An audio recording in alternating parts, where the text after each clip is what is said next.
Perkenalkan, nama saya Adrian Fernando dengan NPM 231304169, mahasiswa Pendidikan Bahasa dan Sastra Indonesia angkatan 2023 Universitas Lampung. Pada video kali ini saya akan mempraktikkan keterampilan mengajar bertanya mata kuliah pembelajaran mikro BSI. Selamat menyaksikan. Assalamualaikum. Apa kabar semuanya? Oke, baik semua. Kenapa enggak email putus Habis kita? putus, Pak. Wah, putus mulu ya email ini kayaknya. Enggak nyambung-nyambung. So tahu ya Novita ini ya. Oke. Hari ini siapa yang tidak hadir? Saiful Bahri. Saiful Jamil. Itu artis bukan? Dia namanya sama, Bapak. Oh, sama ya. Oke. Oke, Saiful. Ada lagi yang mau masuk? Sama. Siapa? Nando, Pak. Nando nggak masuk. Oke. Ada yang, Pak. Ada yang nama dong, nama bapak. Iya. Terus, udah ya? Udah. Oke. 2 orang ya yang nggak masuk. Nah, Alfa, Pak. Alfa ya? Iya. Bolos kayaknya, Pak. Bolos kemana biasanya? Kalau bolos biasanya kemana? Rokok apa gimana? Iya, kayaknya nongkrong di warung biasanya, Pak. Gitu ya? Iya, berandalan, Pak. Ada. Oke, WhatsApp. lanjut kita doa dulu. Posisi duduknya siap semua? Sudah siap, Pak. Ya, duduk yang baik, Novita dan Lili. Kakinya jangan disilang. Ya. Baiklah, untuk memulai pelajaran kita hari ini, alangkah baiknya kita berdoa menurut agama dan kepercayaan masing-masing. Berdoa dimulai. Amin. Doa selesai. Oke. Assalamualaikum warahmatullahi wabarakatuh. Waalaikumsalam. Oke, kayaknya pada lemes ya kalian. Iya, Pak. Belum dapat MBG. Belum dapat MBG ya? Iya. Emang ini Masih belum makan. nanti ya Bapak juga nunggu MBG kalau ada yang nggak hadir tadi kan ada sisa. Untuk guru kalau nggak hadir. Bisa lah colong-colong dikit ya. Oh, jadi ya Pak guru Pak. Iya. Gitu. Loh, Tikus ya Pak. daripada dibuang. Mubazir ya Pak. Iya kan, benar gak Elma? Benar Pak. Iya. Kita tunggu ya MBG, kita tunggu MBG-nya. Nah, sebelum kita masuk ke materi dan kita juga lapar, mungkin Bapak mau tanya nih dengan kalian tentang materi kita hari ini. Kalian pernah nggak sih cerita atau baca cerita di mana gitu? Saya sering cerita Pak. Cerita kemana? Cerita sama teman. Cerita biasanya tentang apa itu Novita? Cerita tentang hidup Pak, tentang biasa kalau lagi sendiri di bagian biasanya cerita Pak. Ceritanya ke siapa? Tante Liana? Iya. Iya, benar Tante Liana. Iya. Ceritain apa dia? Gak usah didengerin kalau Tante Liana. Seru nggak ceritanya? Seru Pak. Ada gibahin. Gibahin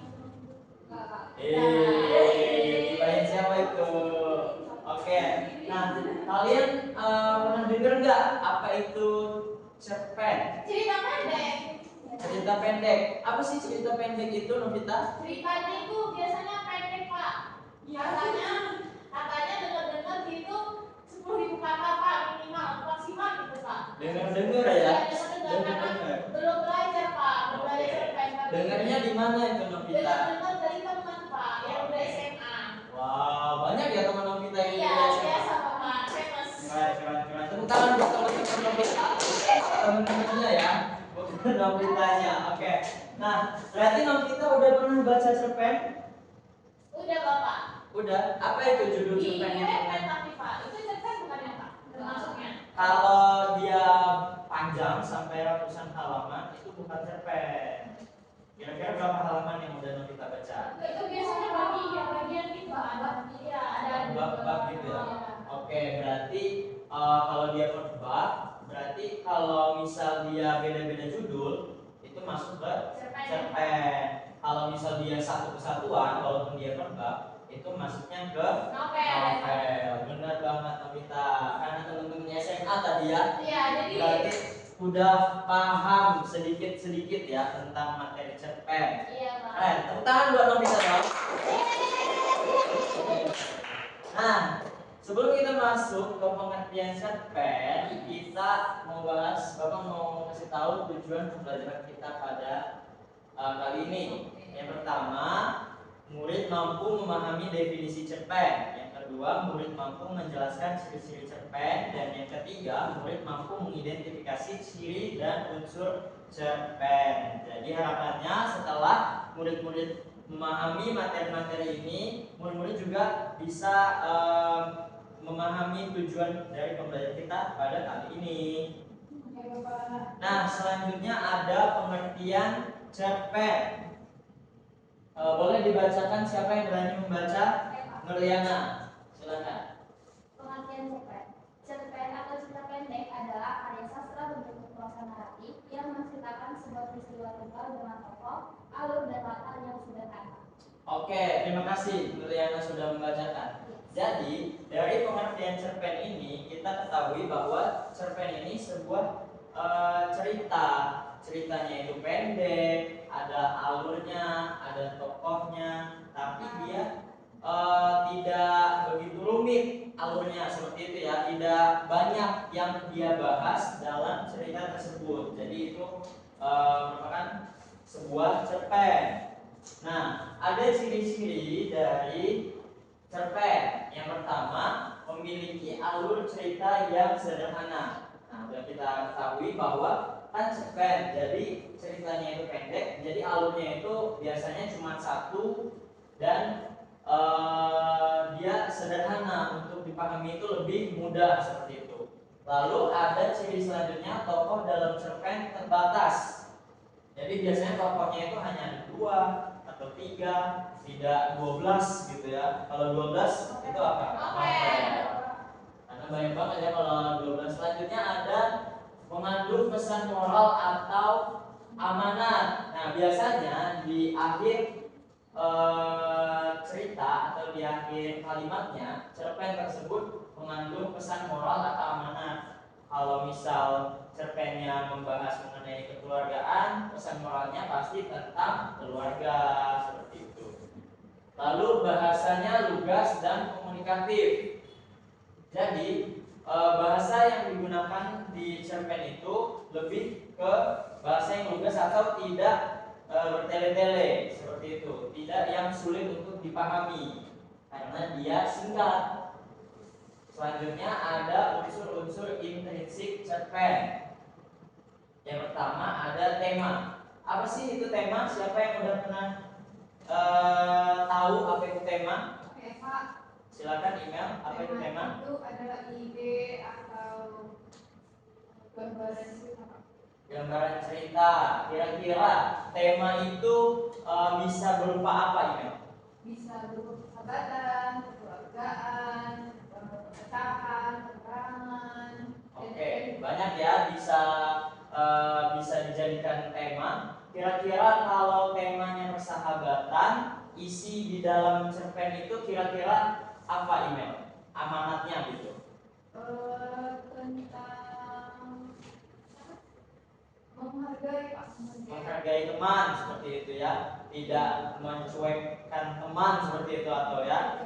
Elma, ada ganggu-ganggu paham kira-kira apa pengertian tema tadi apa? Ide atau gagasan pokok dari suatu cerita, Bapak. Oke, berarti Elma nyimak ya.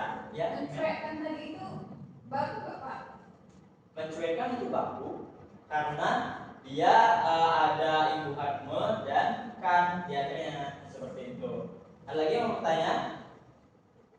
Kalau tidak kita lanjut ke tokoh.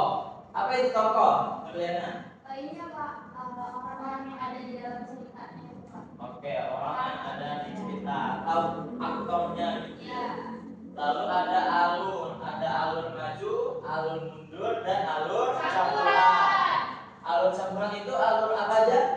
Maju mundur. Maju dan mundur. Ya. Lalu ada latar, ada 3 latar. Elma boleh kasih kasih tahu apa itu 3 latar tersebut. Ada latar tempat, latar waktu, dan latar suasana, Bapak. Latar tempat contohnya apa? Contohnya di sekolah, di rumah, di hutan, atau di Ya, mana. kalau latar waktu contohnya. Latar waktu dia itu menunjukkan keterangan waktu, Bapak. Misalnya dia menceritakan pada zaman dahulu kala gitu. Di siang hari, di sore hari, seperti itu ya. Lalu latar suasana, itu dia menjelaskan suasananya, Pak, kayak bulu-bulunya merinding gitu. Berarti bulu-bulu, mencekam gitu, Pak. seperti itu ya. Oke, tepuk tangan untuk Elma. Ya, benar yang disampaikan oleh Elma, itu latar ada 3, latar tempat, waktu, dan suasana. Selanjutnya ada sudut pandang, orang pertama dan orang ketiga, dan yang terakhir yaitu ada amanat. Amanat biasanya disampaikan di akhir cerita. Ini ada 6 unsur-unsur intrinsik cerpen, dan selanjutnya ada unsur-unsur ekstrinsik cerpen. Yang pertama ada latar belakang penulis, misalnya pengalaman hidup. Yang kedua ada kondisi sosial budaya seperti adat, tradisi atau nilai masyarakat yang dijelaskan di cerpen. Lalu ada nilai-nilai kehidupan, misalnya moral, sosial, dan religius.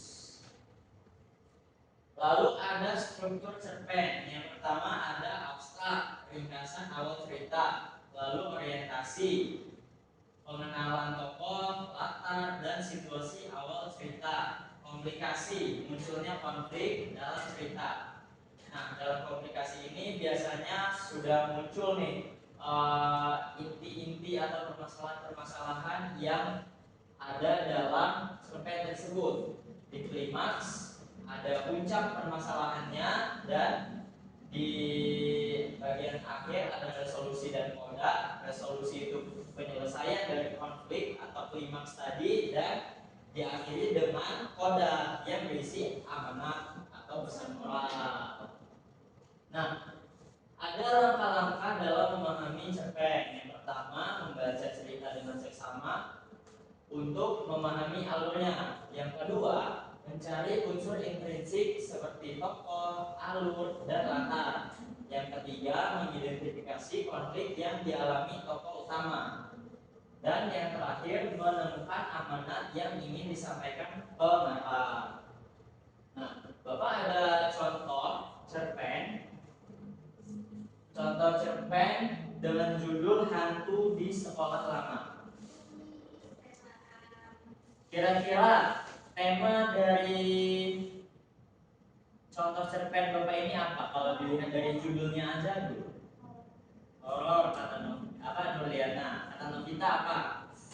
Horor, Pak. Horor juga. Seram. Elma dan ini Imen seram ya. Oke.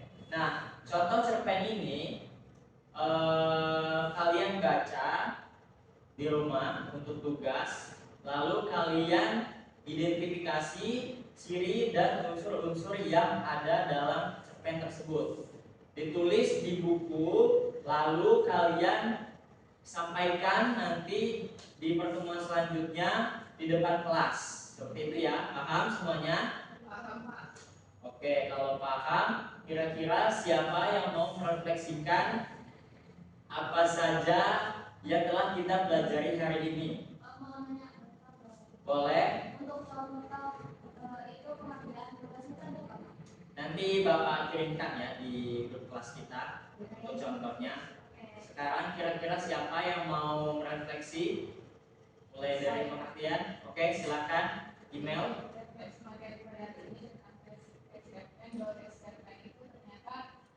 Sering kita baca di dalam dunia keseharian, Pak. Kemudian cerpen itu ada unsurnya, dan eksplisit. Kemudian cerpen itu minimal 10.000 kata. Ya, benar banget. Tepuk tangan. Kita udah selesai mencatatnya? Sudah, Bapak. Oke, karena udah selesai semua, materi kita juga udah habis.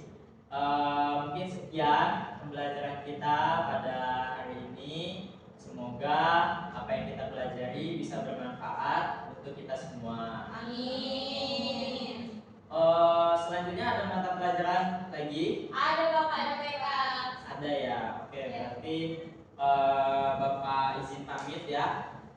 Jangan capek-capek belajar bahasa Indonesia dan jangan capek juga untuk ketemu dengan Bapak. Oke. Ya, Bapak. Baik Bapak, terima kasih Bapak. Bapak tutup ya. Ya Bapak. Assalamualaikum warahmatullahi wabarakatuh. Waalaikumsalam warahmatullahi wabarakatuh. Terima kasih Bapak. Ya. Ya, Bapak. Sampai jumpa di minggu depan. Selamat pagi semuanya. Perkenalkan saya Melek Sirait dengan angka NPM 2313041079 sebagai observer lisan dari nama calon guru Andren Fernando dengan angka NPM 2313041069 yang dilaksanakan pada tanggal 2 Desember pukul 14.00 dengan topik teks cerpen. Baiklah, di sini saya akan menyampaikan hasil observasi saya terkait beberapa komponen. Komponen yang pertama adalah komponen keterampilan dasar mengajar bertanya tingkat dasar. Terdiri dari 1. Penggunaan pertanyaan secara jelas dan singkat. Yang kedua, pemberian acuan. Yang ketiga, pemindahan giliran. Yang keempat, pemberian waktu berpikir. Yang kelima, pemberian tuntunan. Yang keenam, pemusatan perhatian. Dan yang ketujuh, penyebaran pertanyaan sudah dilakukan oleh calon guru Andren Fernando dengan sangat baik. Yang kedua, komponen keterampilan dasar mengajar bertanya tingkat lanjut. Terdiri dari yang pertama, pengubahan tuntunan tingkat kognisi dalam menjawab pertanyaan. Kedua, pengaturan urutan pertanyaan. Yang ketiga, penggunaan pertanyaan pelacak. Dan yang keempat, peningkatan terjadinya interaksi juga sudah dilakukan oleh calon guru Andren Fernando dengan sangat baik. Komponen yang ketiga dan yang menjadi komponen terakhir adalah komponen negatif yang perlu dihindari, seperti mengulangi pertanyaan sendiri atau mengulangi jawaban pembelajar. Kedua, menjawab pertanyaan sendiri. Ketiga, menunjuk dulu sebelum bertanya. Dan yang keempat, mengajukan pertanyaan yang mengundang jawaban serempak. Dan yang kelima, mengajukan pertanyaan ganda juga sudah dihindari oleh calon guru Andren Fernando dengan sangat baik. Saya rasa sekian hasil observasi dari saya. Selebihnya saya mohon maaf dan terima kasih.